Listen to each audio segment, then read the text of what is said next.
it's always the what's next, what's next, what's next. And it's not, God, I thank you for where you have me today.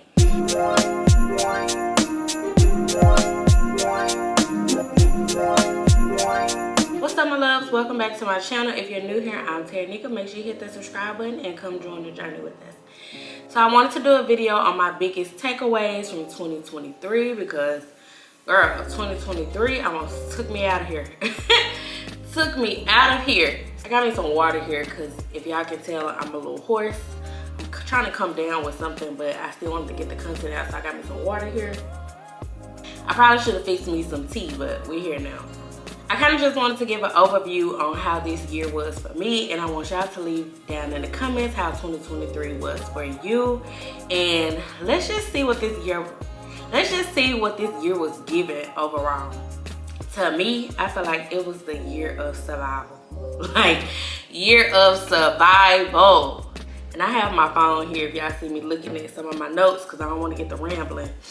But I definitely feel like this year was the year of survival. Like, girl, I know y'all seen that meme, if you paid your bills on time, you survived. Like, you still got a roof over your head, you survived, because the economy this year was not giving at all. It was not giving. Like, girl, we made it. We made it to December. Like, we made it, and it's time to turn over a new leaf and get ready to see what 2024 has for us. But before we get to 2024, I just kind of wanted to give a summary of how this year was for me. And like I said, y'all let me know down in the comments how this year was for y'all.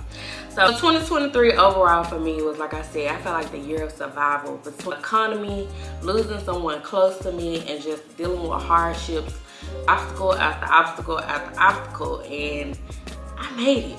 I made it. I'm here. I'm alive. I'm well, and I can only be grateful for that because there's many people who didn't make it to see the end of the year. So truly grateful for that. So I have 6 listed here for my biggest takeaways, and the first one would be learning to set boundaries. I feel like this year I didn't even know what boundaries was for real. Like, I didn't know that was a thing, that you need to have boundaries in place when it comes to all aspects of your life. And I learned that the hard way this year. I felt like setting boundaries. Sometimes it's not for you to go into explanation or detail about things. This can go many different ways, but setting boundaries, I'm still learning it. Like, setting boundaries is another way of showing people how to treat you and teaching people how to treat you. So I feel like those two can kind of go together, and your girl have a hard time with that.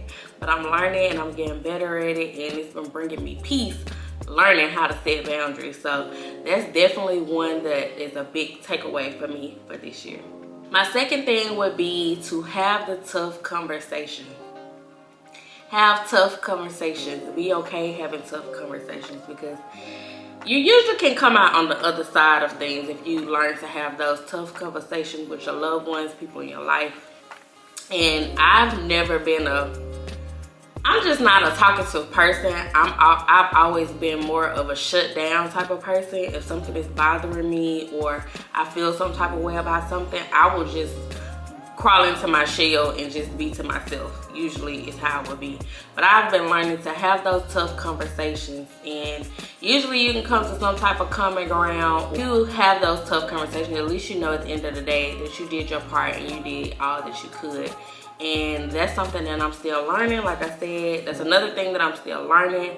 I still struggle with because I'm not the best communicator. I've never been the best communicator. I have an issue with communicating. And I know that that's something that I'm self-aware with myself. So I've really been doing the work to try to have those tough conversations and try to come out on the other side of it. Woo! My next one. Take time for you. Take time to do something nice for yourself. Take time to just reflect on you, your life, where you are, your journey. And I have not done a very good job of that. I'm just gonna be honest. I have not, and it is showing.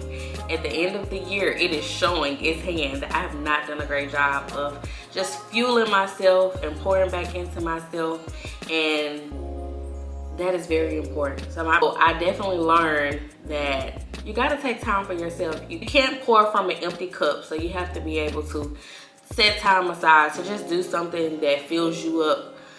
Do something, whether it's reading, journaling, writing, and I have to figure out that thing for real. That gives me that fuel to re-energize my body back, because I'm pouring and pouring and giving because it's just the type of person that I am. But I gotta figure out how to make sure I'm taking time for myself and fueling myself and filling up my cup. I plan on working towards that more in the next year. So all these things I plan on working more towards the next year. I feel like this year was just the tip of the iceberg. Most of the things that I'm naming, like I just touched the surface of them. And 2024 is really time for me to do the work. Have a plan. I'm gonna be honest, y'all, I did not have no vision board and I have any goals set for 2023. I just came into the year winging it because I find myself putting a lot of pressure on myself when it comes to goals and visions and plans. But I don't think me having no type of guide or plan for this year worked out very well for me, if I'm being honest, because I feel like I just been winging it and I'm not doing it anymore. So I definitely will be working on creating a plan, creating a vision. I am going to do a vision board this year. I do have a prayer board that I made with my friends, but it wasn't very specific of things that I wanted for my life. It was more so encouraging and just always remembering that God will never leave you. But I need some plans. I need some concrete plans and ideas. I need to write the vision and make it plain. Let's just be real. Learning how to extend grace. Okay, this is a big one because everybody is surviving. Like, everybody is going through so much. There's so much going on in the world today. Someone may slip through the cracks on checking on you or being there for you or showing up for you or supporting you. And it's not to give them an excuse, because if it becomes excessive, that's one thing. But just learning how to give grace in certain situations. There's a fine line between people pleasing and letting people just do anything to you and giving grace. So I feel like with giving grace, it's a 1 or 2 times, it's okay. It's okay. I'm gonna let you make it. It's cool, it's good, things happen, you know. But if it becomes excessive, then we might have to talk about it. Don't take everything to heart. Like, everything is not always about you. How to give grace has made me a lot less stressful. Made things a lot less stressful for me. Like, okay, all right, cool, it is what it is. Like, that's kind of how I've been moving with things, with certain things, and it's been helping me just not be so stressed out and so consumed with things that I can't even control. I think I touched on this one a little bit earlier, but showing gratitude and enjoying the journey. Like, showing gratitude for where you are right now. Showing gratitude for what you have right now. Showing gratitude for where God has placed you right now. We have to do better at being grateful for what we have now. It's always the what's next, what's next, what's next. And it's not, God, I thank you for where you have me today. Like, I'm learning to do better with that, because I can get overwhelmed with the what's next, I need to do this, I need to do that, and I don't sit in where I'm at today. So I'm definitely working on showing more gratitude and being grateful for where I am right now, and just enjoying the journey of life. Life is not a destination, it's a journey. I'm gonna say that again. Life is not a destination, it's a journey.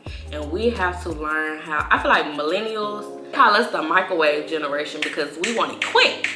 And life just don't work like that. Life is not quick. Life is not a destination, life is a journey. Things are going to happen, things are going to pop up, and you just have to learn how to maneuver through it and enjoy the moment. Enjoy the moment of where you are. And because some people don't get these moments. Some people don't even get to live to see 29, how old I am today. That's one of my biggest things, that I just want to practice being more grateful for what I have and where I am today. And I've been so pressured or focused on tomorrow. Focused on today. And we're gonna worry about tomorrow. Let's focus on where we are today and work towards what's coming up for tomorrow. Because we get so caught up in, like I said, the what's next, the what's coming, and we lose track of where we are today those are the things that I'm trying to work on and get better at in 2024. So like I said, make sure y'all let me know down in the comments how 2023 was for y'all. I would love to hear how this year has been for each one of you. So make sure you leave it down in the comments and let's talk about it. Let's talk about how this year has been. Was it good for you? What was something that you accomplished this year? Like, give it to me. Let's chat about it. Let's talk about it. And I hope y'all enjoyed this video. Make sure you like, comment, and subscribe. Share it to your people. Put them on to the journey. And I'll catch y'all on the next one.